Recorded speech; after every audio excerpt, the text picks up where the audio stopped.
mendidik istri itu adalah sebuah kesenian, sebuah seni. Paling mancurnya tindakan yang bisa mengalahkan perempuan itu adalah diam dan tidak hawil. Seperti siapa? Ambil contoh seperti Habibnya Jidnya Sabidin Hasni, Habib Ahmad Al-Hasni, dulunya almarhumah. Istrinya itu keras, neneknya Sabidin itu keras, terkenal bangsanya Al-Haddad. Habib Ahmadnya sabar betul, nggak pernah marah sama orang, nggak pernah mau nyubit anaknya aja, nggak pernah. Anaknya sampai besar, mukul anaknya, menyubit anaknya, nggak pernah. Sabar betul. Jadi kalau sudah ada masalah sama istrinya, marah-marah sama istrinya, dia ketawa aja, senyum, nggak jawab, nggak apa, diam. Akhirnya capek-capek sendiri. Berhenti. Nah, tapi kalau diladeni, itu yang diinginkan oleh perempuan. Cuma kadang-kadang kita nggak kuat, laki-laki itu nggak kuat itu menahannya. Nah, itulah yang tercermin sekarang ini di rumah tangga orang tua kalian, seperti itu. Kalian bisa mengukur sendiri, kamu ingin seperti ayahmu atau enggak gitu. Kalau kamu ingin seperti ayahmu, berarti kamu termasuk 85%. Kamu pasti ngakui kebanyakan ayah-ayah sekarang itu apa katanya istrinya. Dan itu tanda bahwasanya suaminya itu baik. Kalau mau dapat magom cepat, nah itu sabar sama istri. Cepat dapat magom. Seperti di Bangil nih, ada tetangga, Ustaz pernah dengar, terkenal bahkan bahwasanya kalau dia itu mau berangkat kerja, istrinya itu berkata begini pada suaminya, nanti kamu itu harus bawa uang ya, nggak bawa uang tak jitak kepalamu. Ekstrim kan? Hebat gitu ya. Nah, Ustaz nggak percaya pertama kali. Ustaz ketemu sendiri, Ustaz tanya. Anda dengar katanya sambil soft gitu. Katanya inti kalau mau berangkat kerja itu istri inti ngancam, kalau ini nggak bawa uang mau dijitak kepalanya, betul nggak? Sambil lihat senyum. Iya Beb, iya katanya. Betul nanti kita betul. Coba lihat kurang ngajarnya. Nah, jadi kamu harus punya komitmen. Perempuan itu banyak.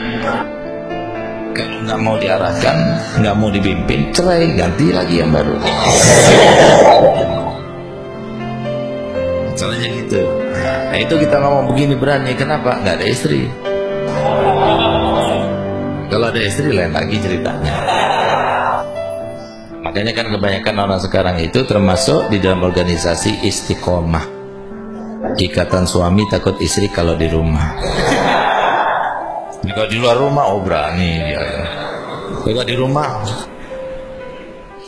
lihat tuh bapak-bapak. Nah, saya tidak berharap seperti itu. Kalian harus bisa. Dan kesenian berkait dengan istri itu hanya 3 bulan. Jadi kamu itu harus mempelajari seluk-beluk tentang perempuan. Harus mempelajari gitu. Jadi kalau kita sudah berhasil menundukkan perempuan dalam waktu 3 bulan yang pertama, seterusnya berhasil. Tapi kalau kalah kita dalam 3 bulan yang pertama, seterusnya kalah, nggak bakal bisa. Jadi bukan salah istrinya, tapi salah siapa? Salah suaminya. Nah, makanya jadi yang harus kamu pahami benar-benar sebelum kawin itu adalah yang membutuhkan suami istri itu kan saling membutuhkan ya. Tapi yang lebih membutuhkan itu bukan suami, tapi sebetulnya istri kepada suami, bukan suami pada istri. Kenapa demikian? Istri itu kan punya hak pertama kali saja. Kapan haknya? Yaitu ketika menerima atau tidak, itu haknya dia. Tapi begitu terima, lalu dilangsungkan akad pernikahan, yang paling berhak ada suami. Kalau suami menceraikan, dia nggak berhak untuk menolak. Pasti jatuh. Kalau suami itu akan merujuk, nggak berhak itu menolak, pasti harus kembali. Nah itulah makanya seorang istri itu di dalam pernikahan itu terikat dengan suaminya, dia nggak bisa lepas. Jadi kalau kamu tahu seperti itu, berarti kamu di atas, bukan di bawah. Cuma kadang-kadang laki-laki itu tidak bisa menahan hawa nafsunya. Jadi yang penting aku mau harus dituruti, walaupun pertimbangannya itu salah gitu loh. Jadi lebih baik kamu jangan tidur sama dia, sabar, tapi kamu bisa mendidik dia. Nah makanya nanti kalau sudah kawin itu jangan pernah tidur di rumah mertua sampai lebih dari seminggu, jangan. Karena perempuan sekarang itu oleh ibu-ibunya itu diajari bagaimana caranya supaya kamu itu kalah sama dia dari awal. Kenapa? Kalau sudah di awal kamu itu di setting kalah sama dia, uang harus dia megang, keluar izin dulu, kalau terlambat takut cari alasan dulu.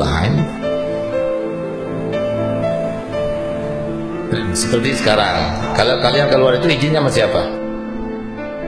Semalaman kan? Ya kan? Kalau kamu kembali takutnya sama siapa? Semalaman. Kalau terlambat, ya kan? Harusnya kan seperti itu. Yang ngasih izin yang ditakuti. Sekarang yang ngasih izin di rumah itu bukan suami, tapi istri yang ngasih izin. Jadi kalau ditanya, nanti ikut saya mancing, gitu ya. Oh tunggu dulu, saya mau tanya sama istri itu.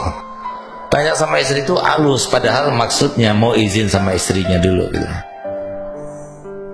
Mau jadi seperti itu bagi orang Banjar tuh.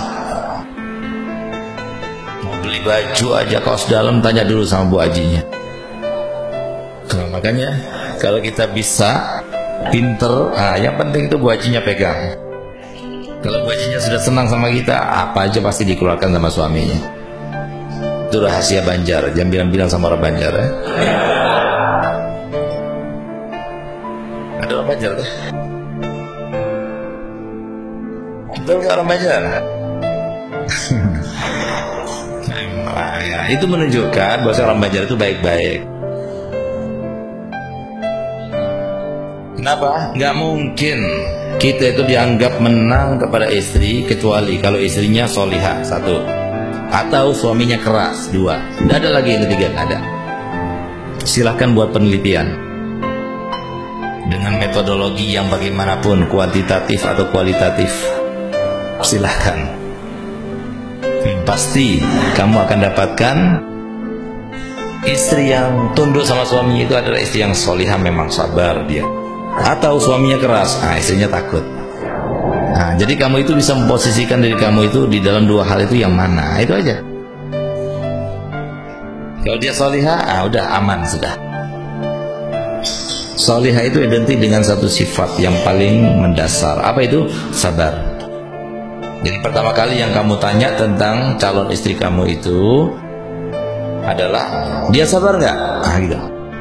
Kalau dia sabar, insya Allah lebih gampang untuk molesnya. Tapi kalau dia butos, susah. Butos kan bukan alat tos. Butos itu kepalanya itu atos gitu. Ya butos itu namanya. Jadi dari awal sudah bilang yang berhak izin itu kamu, bukan aku. Kalau kamu terlambat masuk ke rumah, aku yang bertanya kenapa kamu terlambat. Jangan kamu yang bertanya kepada aku. Dan jangan pernah seorang istri itu mengatakan kepada suaminya, kamu pergi dari mana? Sama siapa? Dan kenapa terlambat? Itu berarti siapa yang memimpin? Ada orang, ada bawahan bertanya begitu kepada atasan? Nggak ada atasan yang bertanya pada bawahan. Ar-rijalu qawwamuna 'alan, bukan sebaliknya, nisa'u qawwamna 'alal rijal gitu kan.